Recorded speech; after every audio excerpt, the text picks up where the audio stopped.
sini daripada saya keluar. Karena ini Lebih baik mic-nya kau sini keluar.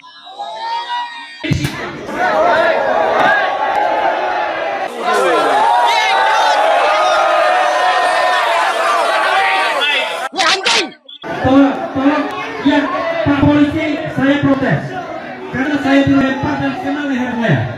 Saya tidak melakukan kekerasan apapun. Tolong yang melempar ditangkap. Tolong, ya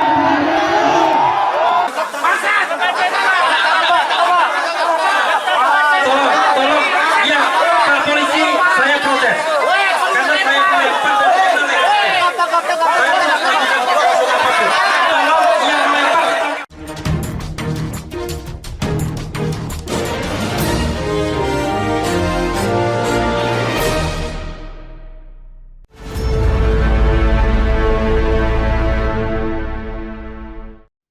Halo, halo, apa kabar Anda semua? Saya ajak Anda langsung bergabung dengan Bung Rocky Gerung ya, lagi ada di Yogyakarta dan Anda pasti sebagian ada yang sudah lihat videonya atau bahkan juga membaca beritanya gitu. Bung Rocky apalagi nih Jogja? Ini kalau nggak salah yang kedua kali nih peristiwa semacam ini di Jogja ya.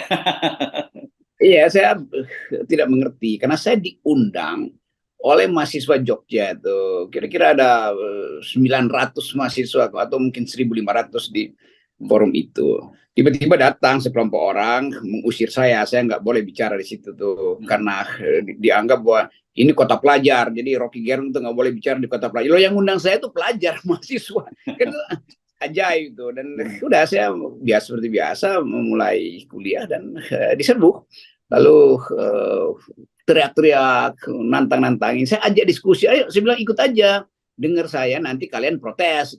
Orang saya tuh nggak mau tuh ngotot dan ngelempar, akhirnya lempar aku. Serius lemparannya itu kenanya ke Refli Harun dan itu kena dadanya, itu kan bahaya itu. Jadi itu yang terjadi itu. Jadi saya nggak ngerti orang marah terus. Padahal prosesnya kan ada di Barreskrim tuh. Jadi diulang-ulang nih, pemecah belah bangsa, anak bangsa segala macam. Apa intinya itu? Dan terlihat bahwa kemarahan itu seolah-olah dihafalin di kepala tuh. Marahnya mesti begini tuh. Jadi ada algoritma kemarahan gitu kira-kira. Ya, ya, ya. Padahal kan ada buka dengan pantun kan ya, Bung Rocky di situ ya. Iya, karena mereka itu kan acaranya di kiri kanannya ada sawah gitu. Jadi saya buat berakrab-akrab, saya bikin pantun tuh, tiba-tiba ada ide bikin pantun. Saya sebut pohon jati tumbuh di sawah. Bila tidak mengerti jangan marah-marah gitu loh, semakin marah. Dan saya undang mereka supaya yang di sawah itu, di pematang-pematang sawah, daripada demo di situ mending ikut dengar kuliah saya kan dengan Refli Harun tuh, dan beberapa teman Saud Sitomorang segala macam. Jadi kemarahan itu seperti diorganisir tuh, dan buat apa itu kan? Mereka sendiri pasang poster, ini kota beradab, ini kenapa lempar benda ke arah itu kan nggak beradab gitu. Padahal saya asuh mereka dan saya, oke, Anda mau tanya apa? Kalau soal kemiskinan itu, saya bilang, ya kemiskinan itu termasuk kemiskinan kita semua itu karena tidak ada kritik terhadap rencana pembangunan kan itu. Jadi sepertinya gagal bangsa ini untuk menertibkan pikiran, dan itu terpaksa saya mesti sebut Presiden Jokowi gagal menjadikan momentum terakhir periode itu untuk mengajarkan demokrasi. Jadi saya berkali-kali ada beberapa mungkin saya bilang, ya saya udah 2 kali dipersekusi oleh anggota PDIP, bahkan di Barreskrim itu PDIP justru, dan PDIP Jawa Barat masih mengatakan itu biasa aja tuh. Lo Anda partai itu ada saluran, itu kalau mau protes datang ke DPR, bukan mempersekusi saya atau lakukan hal yang menyangkut tindakan fisik. Jadi teman-teman PDIP juga tolong dong itu kadernya ditertibkan. Dan apa mereka nggak tahu bahwa saya itu mengajar di Megawati Institute untuk kader PDIP 3 tahun. Jadi saya ngajarin demokrasi, masa mereka menganggap saya menghina-hina simbol-simbol negeri. Loh, saya ngajarin, saya membantu PDIP kok, dan separuh gratis itu. Kadang-kala saya bilang, nggak usah, honornya buat apa sih, kan kalian yang minta, ada perjanjian dengan saya. Jadi bayangin 3 tahun atau mungkin 4 angkatan saya mengajar di Megawati Institute, Jalan Proklamasi itu. Diminta mengajarkan pokok-pokok pikiran bangsa, prinsip-prinsip demokrasi, tata krama di dalam berdemonstrasi, itu kan itu intinya kan. Tapi mereka melakukan itu ke saya. Jadi udahlah, sebagai guru saya maafin aja murid-murid saya, atau mereka yang belum sempat jadi murid saya. Iya, belum sempat saya kira mereka ini. Atau kalau sempat mungkin mereka ngantuk waktu aja ada ajar gitu. Jadi nggak nyambung. Oke, kalau Iya, jadi buat apa ada kaderisasi kalau Hasto terus-menerus ada sekolah politik. Loh ini masa sekolahnya berkeliaran di jalan untuk persekusi, menjegal orang gitu kan? Kan iya, konyol nanti. Justru itu membuat suara PDIP turun terus itu pasti. Karena mahasiswa yang menonton itu menganggap bahwa ya buat apa pilih partai kalau nggak bisa bercakap-cakap itu kan, malah menghalangi orang untuk berpikir kan. Itu soalnya di situ. Tapi saya mengerti, ini mungkin ada bagian yang hanya sekedar disewa oleh mereka yang ingin kekacauan itu kan. Kalau saya bikin kekacauan itu, saya lakukan itu dengan isi kepala, bukan dengan mempersekusi orang kan. Dianggap Rocky Gerung, iya memang saya bikin kekacauan di pikiran supaya meledaklah energi berpikir kita. Kalau nggak dibikin kacau pikirannya itu lama-lama tenggelam dalam feodalisme, tenggelam dalam otoritarianisme. Jadi pikiran itu mesti diaktifkan justru. Nggak usah marah kalau ada pikiran yang bahkan kasar atau apa kan, tetap ini percakapan dengan kalimat itu, jadi jangan dibalas dengan fisik dong. ya, ini kalau nggak salah ini pelakunya sama ya, Bung Rocky dengan sebelumnya atau yang termasuk yang di Jombang ya. Saya baca ini dari PNIB kalau nggak salah ini ya yang melakukan itu ya. Itu ada lembaga itu yang mungkin saya nggak tahu itu terdaftar apa tidak ormas itu di Jombang yang juga menentang saya pada waktu itu dan sama melakukan gangguan di apa itu Universitas Darul Ulum Darul Ulum di itu Jombang. saya kasih kuliah juga di situ, itu juga ada 1.000 mahasiswa di situ dan mereka ganggu dan ya mahasiswa tenang aja kan. Tapi ini karena bukan di kampus dan kelihatannya kampus juga menolak, maka mahasiswa itu ambil inisiatif menyewa semacam kafe yang memang besar, kafe itu bisa mungkin muat 1.000 orang di situ. Lalu saya mulai berceramah seperti biasa, tiba-tiba diserbu Pak polisi langsung bikin barikade, tapi ada aja yang lolos lalu melempari saya dan Refli Harun dengan benda-benda termasuk aqua yang berbobot berat kena di dada Refli Harun dan itu cukup berbahaya itu kan dilempar dari jauh dan berat aqua itu kan kena di dada. Ya, namanya Pejuang Nusantara Indonesia Bersatu. Begitu nama lembaganya yang menyerbu Anda ini ya. Bisa ya udahlah itu soal nama itu. Jadi apapun boleh sama seperti yang di Barreskrim namanya Gerakan Nasional Tangkap Rocky Gerung. Gerakan Nasional Tangkap Rocky Gerung itu kan bagaimana ada LSM namanya Gerakan Nasional Tangkap Rocky Gerung itu bagaimana caranya ada LSM semacam itu. Jadi kelihatannya bahwa pemilu ke depan itu juga akan diisi oleh hal-hal yang sifatnya sentimen. Mestinya kita ingin bertengkar secara argumentatif. Kalau ada yang tidak setuju dengan pendapat saya bahwa kebijakan IKN dan Omnibus Law itu adalah kebijakan bajingan tolol, ya silahkan bantah kan. Tapi kan saya mengkritik kebijakan itu. Mereka selalu cuma ingat, ini kenapa sebut bajingan tolol? Iya memang, kebijakan itu ya kebijakan yang sifatnya bajingan tolol. Kan nggak mungkin saya bilang, IKN itu memperburuk lingkungan di Kalimantan. IKN itu potensial untuk menyingkirkan masyarakat adat. Omnibus itu buruk buat buruh. Omnibus itu membuat buruh terlantar hidupnya sehari-hari. Oleh karena itu, Omnibus Law dan IKN itulah produk dari seorang yang bermutu. Kan bertentangan kan.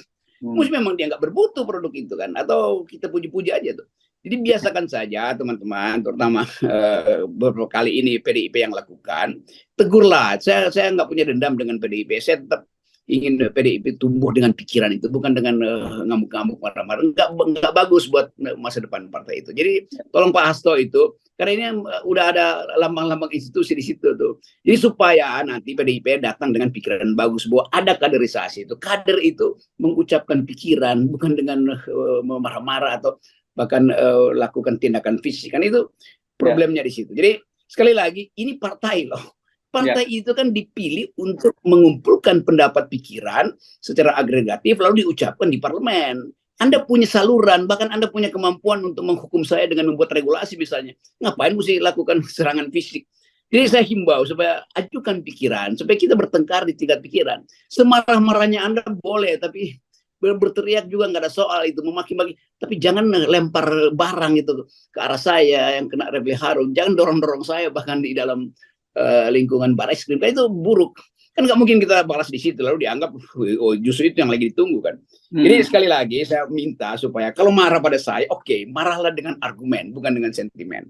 Ya. Tapi katanya sih yang kemarin tuh yang mendorong Anda, mempersekusi Anda sambil dan ngata-ngatain Anda nggak karu-karuan di Barreskrim itu dia itu sebenarnya niatnya nggak begitu katanya.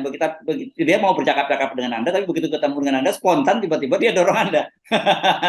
Yang sekarang jangan-jangan Itu ya apa ada gangguan psikologi atau gangguan hormonal itu kan mesti diperiksa kan. Kalau dia datang baik-baik, saya salaman baik-baik, hai apa kabar gitu kan. Tiba-tiba berubah jadi dorong loh. Bagaimana coba psikologi orang tiba-tiba berubah 180 derajat, itu ada problem sebetulnya di dalam cara dia berpikir atau dalam emosinya kan. Ya. Jadi itu bahayanya kalau tidak ada kemampuan untuk menahan diri dan ya udah bicara aja kan tuh saya orang yang tiap hari bicara itu dan orang bahkan protes Anda cuma bisa bicara memang cuma itu kemampuan saya karena saya bukan pengambil keputusan kan. Jadi biarkanlah demokrasi ini tumbuh, justru kita asuh sama-sama sekali lagi dengan percakapan, dengan pikiran, bukan dengan lemparan barang gitu. Itu aja poinnya. Selama Anda melempar-lempar barang justru kita nggak bisa bercakap-cakap atau mendorong-dorong orang. Jadi sebutkan apa yang Anda inginkan, mari kita bicarakan tuh. Mau berdebat boleh, mau negosiasi boleh tuh. Tetapi intinya adalah ada semacam ya kesan intelektual lah masa PDIP dikasih kesan yang brutal begitu kan, itu juga nggak benar tuh. Jadi tetap saya ingin PDIP itu tumbuh secara dalam peradaban politik. Dan saya tetap akan membantu PDIP untuk membekali teman-teman itu dengan pikiran-pikiran Bung Karno. Saya tahu persis pikiran Bung Karno bahkan melampaui kader-kader PDIP itu.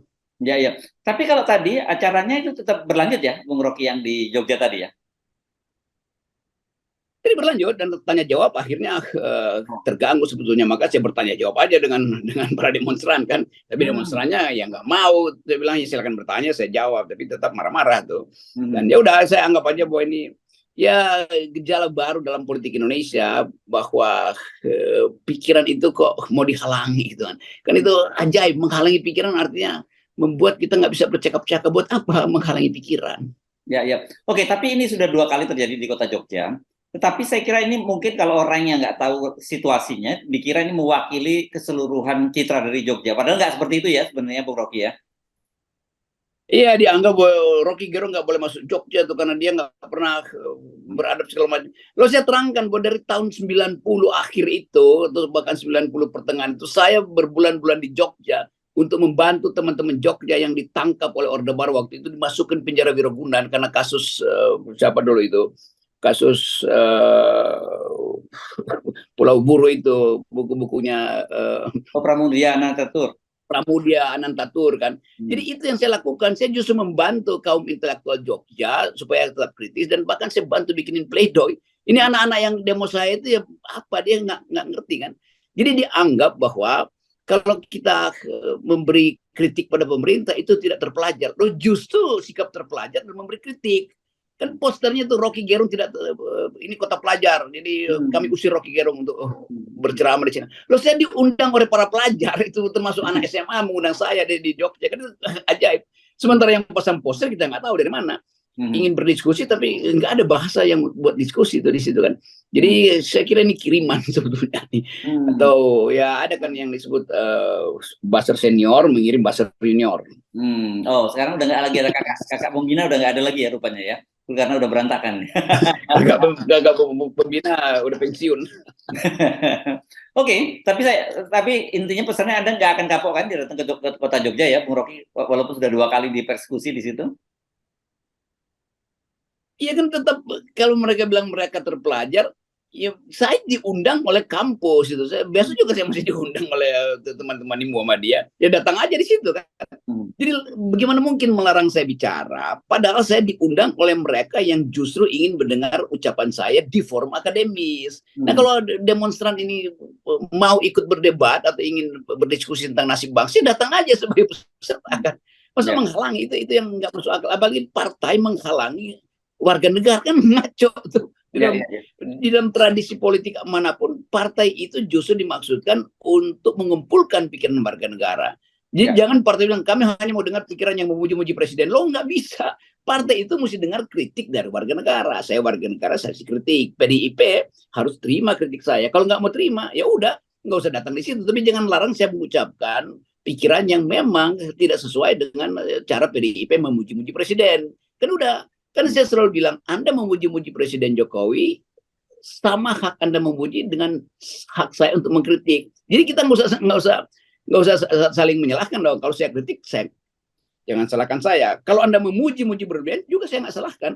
Jadi sebetulnya partai itu fungsinya adalah mendengarkan aspirasi yang bahkan paling kritik, bukan sekedar aspirasi yang mengenakkan kupingnya tuh. Itu fungsi dari partai. Dalam ilmu politik namanya agregasi kepentingan. Kepentingan itu bisa kepentingan yang menentang pemerintah. Jadi teman-teman PDIP, tolong bikin sekolah kader yang bagus. Saya bersedia untuk jadi pengajar di situ, gratisan lah. Hanya untuk membuat kader-kader partai PDIP betul-betul punya ketajaman intelektual tuh di dalam dan ketajaman etis dalam berdemokrasi. Yes, ya. Dan kita cuma mengingatkan ya, ini kalau saya amati ya, berita-berita Anda ini yang dipersekusi itu kemarin, yang Mabes Polri dan yang hari ini kalau kita lihat reaksi dari netizen itu jelek. Dan saya kira ini mendekati pemilu dan ini nggak bagus buat PDIP kalau terus-menerus seperti ini yang dilakukan oleh kader PDIP ya, Bung Rocky. Kalau ini jadi pola, itu berarti semua kampus saya nggak boleh hadir. Nanti mahasiswa bertanya kenapa nggak boleh hadir. Oke, kalau saya nggak boleh hadir, mau diganti oleh siapa? Kader PDIP. Ya kalau dia nggak diundang, ngapain maksa di situ kan? Kan saya diundang gitu. Saya usul misalnya, oke teman-teman mahasiswa mulai sekarang, undang juga kader PDIP supaya jadi panelis dengan saya, supaya imbang itu. Tapi itu nggak boleh dipaksa. Kalau BEM nggak mau ngundang kader PDIP, ya jangan dipaksa dong. Jangan dia nggak diundang, saya disuruh nggak diundang juga, itu nggak fair. Jadi tetap saya ambil aja prinsip bahwa saya tidak merasa bermusuhan dengan PDIP. Saya mengucapkan pikiran kritis. Harusnya PDIP tandingi pikiran saya dengan pikiran mereka. Itu lebih masuk akal tuh. Jadi jangan halangi saya untuk berpikir. Dan berpikir itu hanya disebut berpikir. Kalau pikiran saya dimengerti orang, bagaimana cara orang mengerti pikiran saya? Mesti saya ucapkan. Jadi jangan larang saya mengucapkan. Pikiran dan ucapan itu adalah upaya untuk menerangkan itu. So bagian yang menjelaskan itu nggak boleh dihalangi. Tunggu aja sampai penjelasan saya selesai, lalu Anda kritik, kan begitu maksudnya. Oke. Jadi sekali lagi saya minta kawan-kawan di DPP PDIP, tolonglah ini nanti citra Anda memburuk gitu. Jadi saya akan bantu PDIP untuk punya kurikulum mengajarkan critical reasoning dan ethical perspective itu. Yes, oke. Pohon jati ditanam di sawah. Yang nggak ngerti jangan marah-marah ya. Oke, sudah 0% Bung Rocky. itu pantun spontan saya tadi itu. Ya, oke. Baik. Terima kasih Bung Rocky. Ya.